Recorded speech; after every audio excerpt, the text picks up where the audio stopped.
Assalamualaikum. Rabbi shrah li sadri wa yassir li amri wahlul 'uqdatam min lisani yafqahu qawli.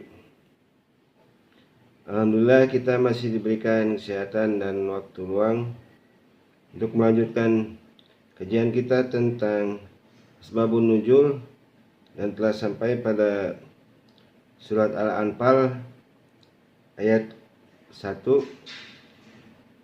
Bismillahirrahmanirrahim.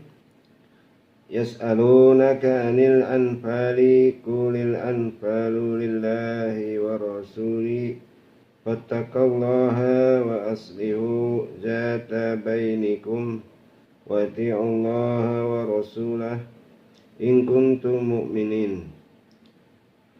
Artinya, mereka menanyakan kepadamu tentang pembagian harta rampasan perang.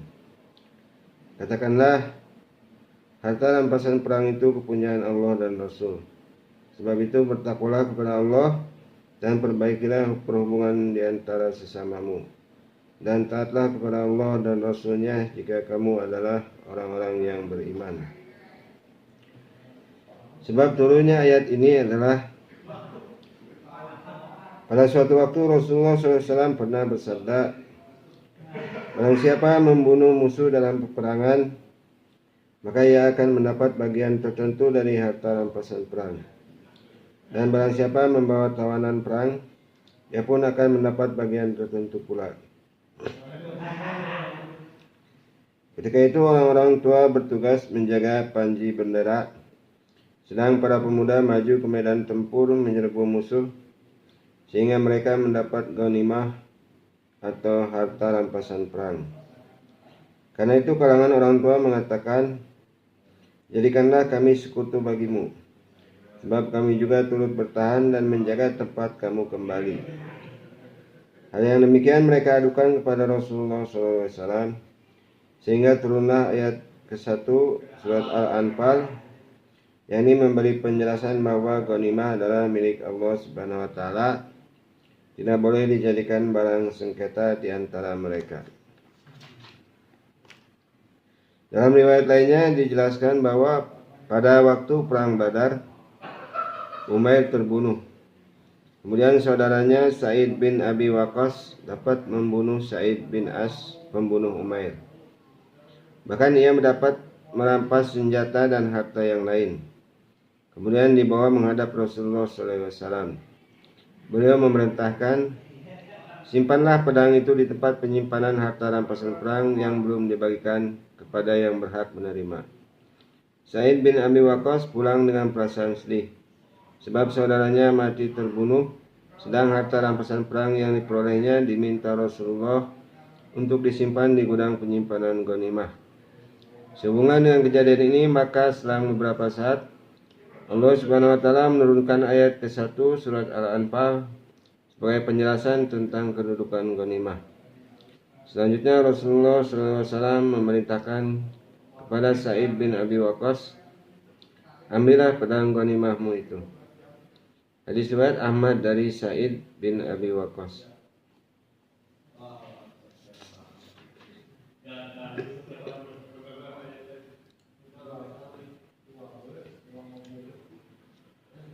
Selanjutnya ayat ke-5 dan ke-6 surat Al-Anfal. Bismillahirrahmanirrahim. Kama akhrajaka rabbuka min baitika bil haqqi wa inna fariqam minal mu'minina lakarihun. Yujadilunaka fil haqqi ba'da ma tabayyana ka'annama yusafuna ilal mauti wa hum yanzurun. Artinya, sebagaimana Tuhanmu menyuruhmu pergi dari rumahmu dengan kebenaran, padahal sesungguhnya sebagian dari orang-orang yang beriman itu tidak menyukainya. Mereka membantahmu tentang kebenaran sesudah nyata bahwa mereka pasti menang, seolah-olah mereka dihalau kepada kematian, sedang mereka melihat sebab-sebab kematian itu. Sebab turunnya dua ayat ini adalah Pada suatu waktu Rasulullah SAW mendengar bahwa kafilah musyrikin yang dipimpin Abu Sufyan telah mendekat ke Madinah dalam perjalanan pulang menuju Mekah. Maka beliau bersabda, "Bagaimana menurut pendapatmu tentang kafilah yang dipimpin Abu Sufyan? Mudah-mudahan Allah menjadikannya sebagai ghanimah buat kita, serta menyelamatkan kita dari kejelekan mereka." Maka para sahabat pun segera berangkat untuk menyongsong kafilah tersebut keluar kota Madinah. Setelah 2 atau 1 hari dalam perjalanan, beliau mendengar bahwa Abu Sufyan mendapat bantuan tentara Quraisy yang dipersenjatai lengkap. Maka beliau bertanya, "Bagaimana pendapatmu tentang mereka itu?" Sebagian kaum muslimin ada yang memberikan jawaban, "Wahai Rasulullah, kita tidak akan mampu melawan mereka. Sebab semula kita hanya akan menyongsong kafilah itu saja." Mendengar yang demikian, Mikdad berdiri sambil berkata, "Janganlah kau berkata sebagaimana perkataan kaum Musa, yakni, berangkatlah kamu bersama Tuhanmu, sedang kami akan duduk menunggu hasil peperanganmu." Peristiwa ini telah melatar belakangi turunnya ayat ke-5 dan ke-6 surat Al-Anfal yang memberikan sindiran kepada kaum muslimin yang berkeberatan mengikuti jejak Rasulullah SAW, ogah-ogahan berjuang di jalan Allah Subhanahu wa taala. Hadis riwayat Ibnu Abi Hatim dan Ibnu Marduwaih dari Abi Ayyub Al-Ansari. Ibnu Jarir meriwayatkan pula hadis serupa dari Ibnu Abbas. Selanjutnya ayat ke-7 sampai dengan 10 surat Al-Anfal. Bismillahirrahmanirrahim. Wa id ya'idukumullahu ihda ta'ifataini annaha lakum wa tawadduna an ghaira zati syawkati takunu lakum wa yuridullahu ayyuhiqqal haqqa bikalimatihi wa yaqta'a dabiral kafirin liyuhiqqal haqqa wa yubtilal batila walau karihal mujrimun. Ijtastaghithuna rabbakum fastajaba lakum anni mumiddukum bi'alfin minal malaikati murdifin. Wa ma ja'alahu Allahu illa busyra walitatma'inna bihi qulubukum wa man nasru illa min indillahi innallaha azizun hakim. Artinya, dan ingatlah ketika Allah menjanjikan kepadamu bahwa salah satu dari 2 golongan yang kamu hadapi adalah untukmu, sedang kamu menginginkan bahwa yang tidak mempunyai kekuatan senjatalah yang untukmu. Dan Allah menghendaki untuk membenarkan yang benar dengan ayat-ayatnya dan memusnahkan orang-orang kafir, agar Allah menetapkan yang hak, Islam, dan membatalkan yang batil, syirik, walaupun orang-orang yang berdosa atau orang musyrik itu tidak menyukainya. Ingatlah ketika kamu memohon pertolongan kepada Tuhanmu, lalu diperkenankannya bagimu, sesungguhnya aku akan mendatangkan bala bantuan kepada kamu dengan 1000 malaikat yang datang berturut-turut. Dan Allah tidak menjadikannya, yaitu mengirim bala bantuan itu, melainkan sebagai kabar gembira dan agar hatimu menjadi tentram karenanya. Dan kemenangan itu hanyalah dari sisi Allah. Sesungguhnya Allah Maha Perkasa lagi Maha Bijaksana. Sebab turunnya ayat-ayat ini adalah Rasulullah SAW mendengar kabar bahwa kafilah yang dipimpin Abu Sufyan dari Syam banyak membawa harta dagangan milik kaum Quraisy. Maka beliau menyiapkan pasukan kaum muslimin sebanyak 315 orang untuk menghadang kafilah tersebut di daerah Badar. Abu Sufyan mendengar rencana Rasulullah SAW. Maka ia segera mengirim Damdam bin Amrin untuk meminta bantuan tentara ke Mekah. Tidak lama kemudian Abu Sufyan mendapat bantuan bala tentara tidak kurang dari 1.000 personil. Ketika mereka bertemu di sumur Badar, pertempuran pun tidak dapat dielakkan lagi. Dan akhirnya Allah Subhanahu wa taala memberikan pertolongannya sehingga kaum muslimin mendapat kemenangan. Sekaligus hal ini sebagai bukti kebenaran Islam dan kehancuran yang menimpa kekafiran. Terlihat nyata perbedaan antara hak dan batil. Setelah itu maka Allah Subhanahu wa taala menurunkan ayat ke-7 dan 8 surat Al-Anfal sebagai penjelasan kepada kaum muslimin bahwa kebenaran senantiasa tetap berjaya. Allah senantiasa memberikan pertolongan dan bantuan dalam segala sektor perjuangan. Hadis riwayat Ibnu Marduwaih dari Abi Ayyub Al-Ansari. Dalam riwayat lainnya dijelaskan bahwa pada waktu terjadi perang Badar, Rasulullah SAW melihat kaum musyrikin berjumlah 1.000 orang, sedang kaum muslimin hanya berjumlah 300 lebih beberapa belas saja. Maka kemudian beliau menghadap kiblat, mengangkat kedua tangan sambil berdoa kepada Allah Subhanahu wa taala dengan perasaan hati yang amat sedih. Dalam doanya beliau mengatakan, "Ya Allah, kabulkanlah apa yang telah Engkau janjikan kepadaku. Ya Allah Tuhan kami, sekiranya kaum muslimin Engkau binasakan, maka tidak akan ada seorang pun yang menyembahmu lagi di atas bumi ini." Rasulullah SAW memanjatkan doa dengan tiada henti-henti dan terus-menerus mengangkat tangan sehingga selendang beliau terjatuh. Pada saat itu Abu Bakar datang mengambil selendang beliau, kemudian meletakkan kembali ke atas pundak. Abu Bakar langsung merangkul Rasulullah SAW dari belakang. Seraya berkata, "Wahai Nabi utusan Allah, cukup sudah jeritan hatimu. Allah pasti akan mengabulkan permohonanmu dan akan menepati janji-janjinya." Peristiwa ini telah melatar belakangi turunnya ayat ke-9 surat Al-Anfal, yakni sebagai bukti bahwa Allah Subhanahu wa taala telah mengabulkan doa Rasulullah SAW dan sekaligus menepati janjinya dengan menurunkan malaikat yang berjumlah 1.000 dengan berbondong-bondong memberi bantuan kepada Rasulullah SAW. Hadis riwayat Tirmizi dari Umar bin Khattab. Selanjutnya ayat ke-12 sampai dengan 14 surat Al-Anfal. Bismillahirrahmanirrahim.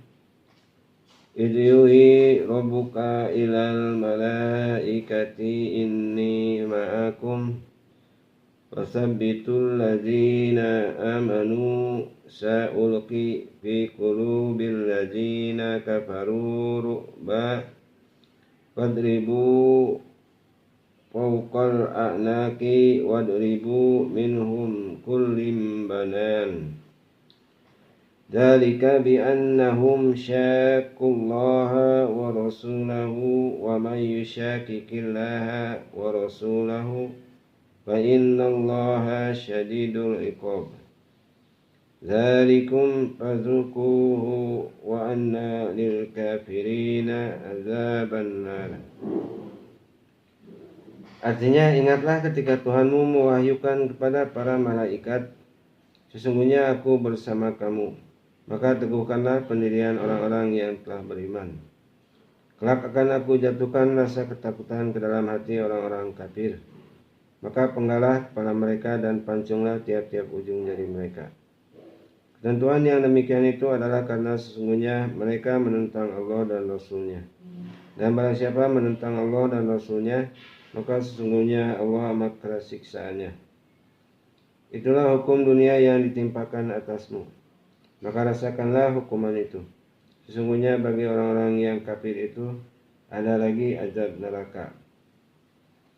Sebab turunnya 3 ayat ini adalah ketika terjadi perang Badar, Abu Jahal berkata, "Janganlah kamu membunuh kaum muslimin seorang pun, tapi tangkaplah, sehingga kita dapat melihat dengan mata kepala orang yang mencaci dan menghina Tuhan Lata dan Uzza."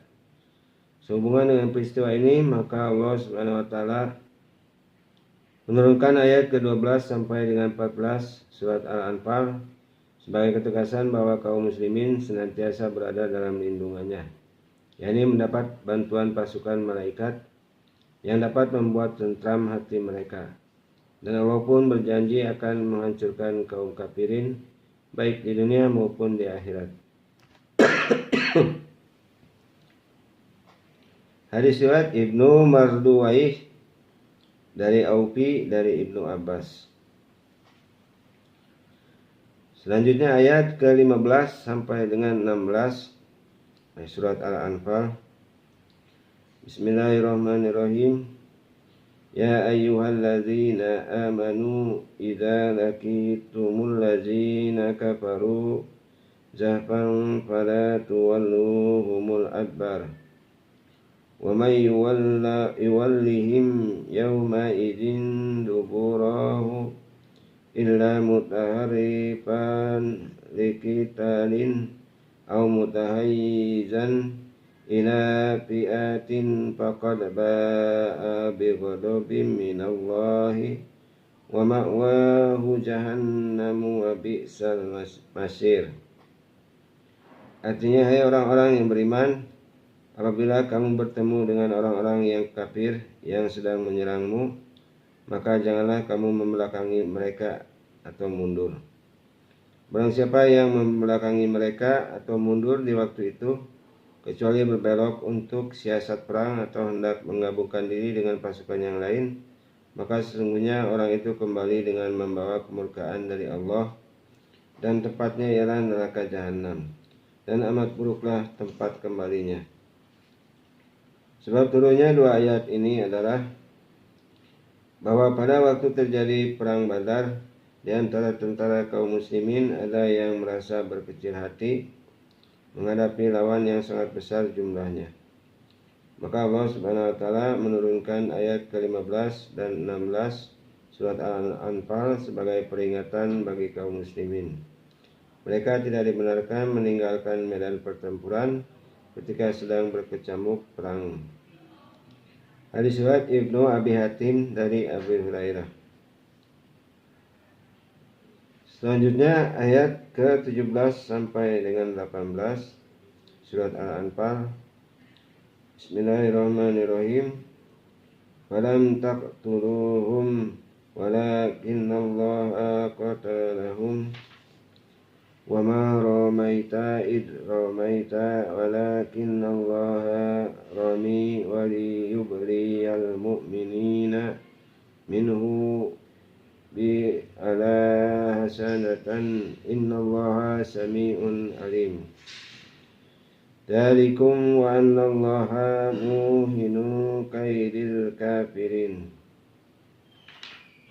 Artinya, maka yang sebenarnya bukan kamu yang membunuh mereka, akan tetapi Allah lah yang membunuh mereka, dan bukan kamu yang melempar ketika kamu melempar, tetapi Allah lah yang melempar. Allah berbuat demikian untuk membinasakan mereka kaum kafirin dan untuk memberi kemenangan kepada orang-orang mukmin dengan kemenangan yang baik. Sesungguhnya Allah Maha mendengar lagi Maha mengetahui. Itulah karunia Allah yang dilimpahkan kepadamu, dan sesungguhnya Allah melemahkan tipu daya orang-orang yang kafir. Sebab turunnya dua ayat ini adalah pada suatu waktu ketika perang Uhud sedang berkecamuk, Ubayyin bin Halab bermaksud menyerbu Rasulullah SAW. Ia dibiarkan oleh kawan-kawannya yang ketika itu mereka memang sengaja menyongsong kehadiran pasukan Rasulullah. Akan tetapi Ubayyin bin Halab dihadang oleh Mus'ab bin Umair. Rasulullah melihat bagian dada Ubayyin terbuka antara baju dengan topinya. Maka Rasulullah segera menikam dengan tombak hingga ia jatuh rebah dari kudanya. Ia sama sekali tidak mengeluarkan darah, tetapi bagian tulang rusuknya patah. Kawan-kawan Ubayyin datang mengurumuni, sedang ia berteriak kesakitan. Mereka berkata, alangkah pengecutnya kamu. Bukankah luka yang kamu derita hanya goresan yang amat sedikit? Ubayyin mengatakan bahwa Rasulullah telah menikamnya. Dan ia teringat bahwa Rasulullah pernah bersumpah, demi Allah akulah yang akan membunuhmu, wahai Ubayyin. Apabila ini terlaksana, berarti seluruh penduduk kampung Jil Majaz akan hancur lumat, mati semua. Dalam peristiwa ini, Ubay bin Khalaf mati sebelum memasuki kota Mekah. Peristiwa ini telah melatar belakangi turunnya ayat ke-17 dan 18 surat Al-Anfal yang menegaskan bahwa yang memberi jalan atas kematian Ubay bin Khalaf adalah Allah Subhanahu wa taala. Hadis riwayat Hakim dari Sa'id bin Musayyab dari ayahnya.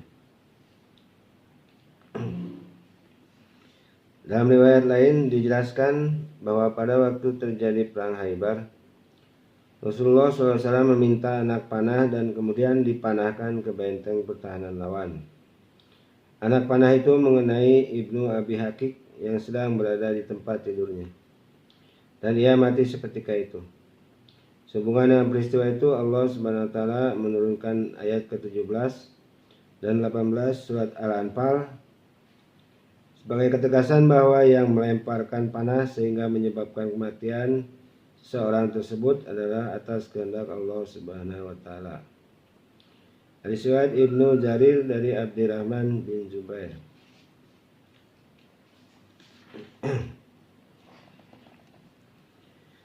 Dalam riwayat lainnya dijelaskan bahwa pada waktu perang Badar, Rasulullah mengambil 3 buah kerikil dilemparkan ke arah musuh. Satu dilemparkan ke arah kiri, satu ke arah kanan, dan yang satu lagi ke arah tengah lawan. Ketika melempar, beliau mengatakan syahatil wujuh, sehingga pasukan musuh bercerai-berai dan kemenangan berada di pihak kaum muslimin. Hadis riwayat Ahmad, Abu Daud dan yang lain dari Abdurrahman bin Zaid bin Aslam. Selanjutnya ayat ke-19 surat Al-Anfal. Bismillahirrahmanirrahim. In tastaftihu faqad ja'akumul fathu wa in tantahu fahuwa khairul lakum wa in ta'udu udwalan tughniya ankum fiatukum syai'aw walau kasurat wa annallaha ma'al mu'minin. Artinya, jika kamu orang-orang musyrikin mencari keputusan, maka telah datang keputusan kepadamu. Dan jika kamu berhenti, maka itulah yang lebih baik bagimu. Dan jika kamu kembali, niscaya kami kembali pula.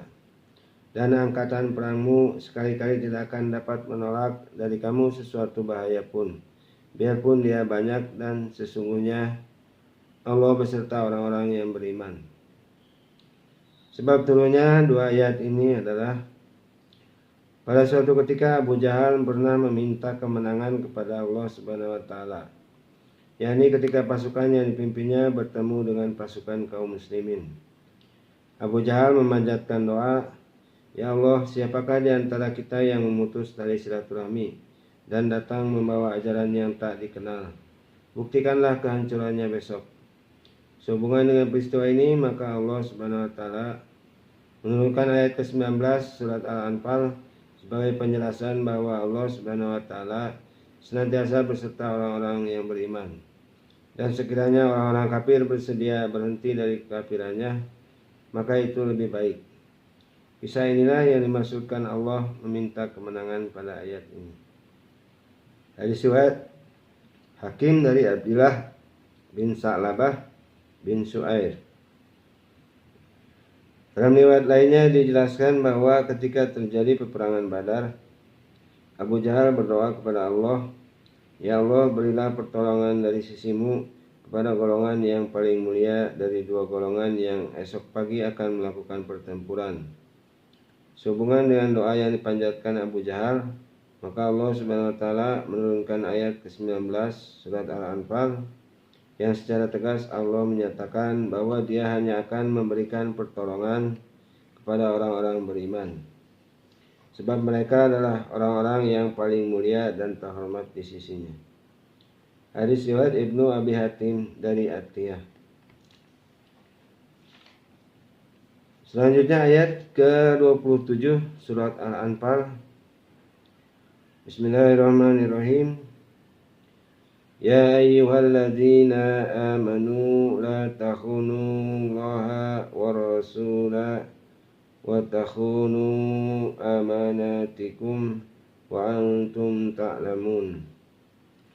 Artinya, hai orang-orang yang beriman, janganlah kamu mengkhianati Allah dan Rasul, dan juga janganlah kamu mengkhianati amanah-amanah yang dipercayakan kepadamu, sedang kamu mengetahui.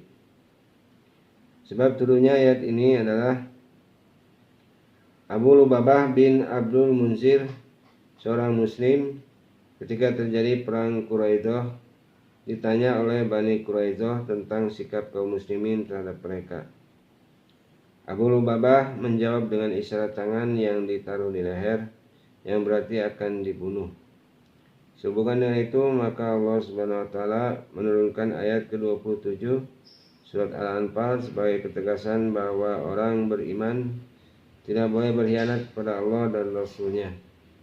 Setelah turunnya ayat ini, maka Abu Lubabah menyesali perbuatannya, yakni membocorkan rahasia kaum muslimin. Kemudian Abu Lubabah berkata, rasanya hatiku teriris-iris, telapak kaki tak bisa bergerak, sebab aku telah berbuat khianat kepada Allah dan Rasul-Nya. Hadis riwayat Sa'id bin Mansur dan yang lain dari Abdullah bin Abi Qatadah. Di riwayat lainnya dijelaskan pula bahwa pada suatu waktu Abu Sufyan meninggalkan kota Mekah untuk mengintai apa yang sedang dilakukan kaum muslimin. Sehubungan dengan itu, malaikat Jibril datang kepada Rasulullah untuk mengabarkan bahwa Abu Sufyan berada di suatu tempat untuk mengintai kegiatan kaum muslimin. Maka Rasulullah SAW bersabda kepada para sahabat, wahai para sahabat, kini Abu Sufyan berada di suatu tempat untuk mengintai kegiatanmu, maka tangkap dan tahanlah ia. Perintah Rasulullah ini diketahui oleh kaum munafik dan segera diinformasikan kepada Abu Sufyan. Ia menginformasikan agar Abu Sufyan lebih hati-hati karena Rasulullah memerintahkan anak buahnya untuk menangkap dan sudah mengetahui tempat persembunyiannya. Sehubungan dengan tindakan orang munafik tersebut, maka Allah Subhanahu wa taala menurunkan ayat ke-27 yang secara tegas melarang mengkhianati Allah dan Rasul-Nya. Hadis riwayat Ibnu Jarir dan yang lain dari Jabir bin Abdullah.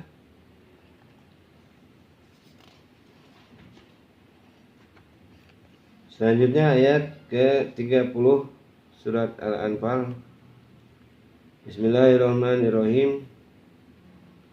Wa idh yamkuru bikal ladzina kafaru liyuthbituka aw yaqtuluka aw yukhrijuka wa yamkuruna wa yamkurullah wallahu khairul makirin.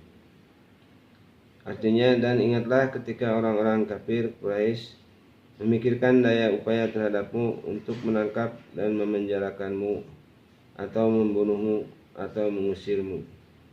Mereka memikirkan tipu daya dan Allah menggagalkan tipu daya itu. Dan Allah sebaik-baik pembalas tipu daya. Sebab turunnya ayat ini adalah pada suatu waktu Abu Thalib mengajukan pertanyaan kepada Rasulullah SAW, tahukah kau apa yang dimusyawarahkan kaum Quraisy? Jawab Rasulullah, mereka akan memenjarakanku atau membunuhku, atau akan mengusirku dari negeri ini. Abu Thalib bertanya lagi, siapakah orang yang telah memberitahukan semua itu kepadamu? Jawab Rasulullah, Tuhanku Allah. Abu Thalib berkata lagi, Tuhanmu adalah sebaik-baik Tuhan. Aku berwasiat kepadamu agar kamu selalu berbuat baik kepadanya. Jawab Rasulullah, aku menerima segala perintahnya dengan sebaik-baiknya, dan Tuhan telah berbuat baik kepadaku. Hubungan dengan peristiwa ini, maka Allah Subhanahu wa taala menurunkan ayat ke-30 yang pada dasarnya memberikan penjelasan agar setiap nikmat yang telah Allah berikan hendaknya senantiasa disyukuri. Hadis riwayat Ibnu Jarir dari Ubaid bin Umair dari Muttalib bin Abi Wada'ah. Dalam riwayat lainnya dijelaskan pula bahwa pada suatu malam kaum Quraisy mengadakan permusyawarahan di kota Mekah dalam upaya pembantaian terhadap Muhammad bin Abdullah SAW. Di antara peserta musyawarah ada yang mengajukan usul Muhammad dibunuh saja. Ada yang mengusulkan agar diusir dari kota Mekah. Rencana itu akan dilaksanakan pada keesokan harinya, sehingga pada malam itu mereka akan mengadakan penculikan terhadap Muhammad. Maka pada malam itu juga Allah Subhanahu wa taala memberitahukan kepada nabi utusannya agar meninggalkan tempat tidurnya. Dan Ali bin Abi Thalib diperintahkan yang ketika itu masih muda belia untuk menjaga tempat tidur Rasulullah SAW. Rasulullah beserta Abu Bakar pergi keluar dan singgah di Gua Sur. Semalaman kaum musyrikin menunggui Ali bin Abi Thalib yang tidur pulas. Ketika fajar menyingsing, mereka masuk ke dalam rumah beliau dan yang dijumpai Ali bin Abi Thalib. Dengan hati amat sangat kecewa, mereka membentak, "Di mana saudara sepupumu?" Jawab Ali dengan tenang, "Tidak tahu." Maka mereka segera melacak kemana Rasulullah pergi. Setelah sampai di gunung di mana Rasulullah bersembunyi, mereka segera naik ke atas. Di antara mereka ada yang mempunyai ide untuk memasuki lorong gua. Namun ada yang mencegah karena di depan pintu gua ada laba-laba yang membuat sarang, sehingga secara akal tidak mungkin ada orang masuk ke dalamnya. Kalau ada, pasti sarang laba-laba itu rusak. Beliau berada di dalam gua ini selama 3 malam. Kejadian yang sangat menegangkan ini telah melatar belakangi turunnya ayat ke-30 surat Al-Anfal, yakni ketika beliau telah selamat memasuki kota Madinah dan dimaksudkan agar senantiasa mensyukuri nikmat yang telah Allah Subhanahu wa taala berikan. Hadis riwayat Ahmad dari Ibnu Abbas. Demikianlah beberapa ayat yang bisa kita bahas pada kesempatan kali ini. Mudah-mudahan bermanfaat. Wassalamualaikum warahmatullahi wabarakatuh.